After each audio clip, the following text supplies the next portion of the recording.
Абу Хурайра Аллах андан разы болсун баяндайт. Аллахтын элчиси саллаллаху алейхи вассалам мындай деген: "Саалган сүт кайра желинге кирбеген сыяктуу, Алладан коркуп, кайсыл амалды кылган адам да дозокко кириши мүмкүн эмес.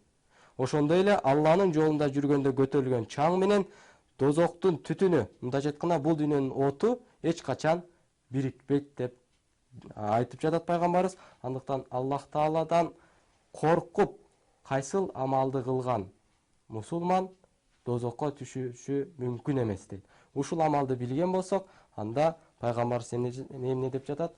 Ал эч качан дозокко түшпөйт деген сөз. Бул суроо Риядус Салихин китебинен түзүлгөн. Ушул китептин ичиндеги хадистен эле алынды жана бул суроону түзүүгө Дил Азык басма үйүнүн жааматы көмөктөштү. Андыктан Аллах алардан дагы ыраазы болсун. Демек, кийинки жооп ыйлаган көз жаш дейт. Демек, хадисти бир жолу окуп, ушул жоопту коюп көрөбүз.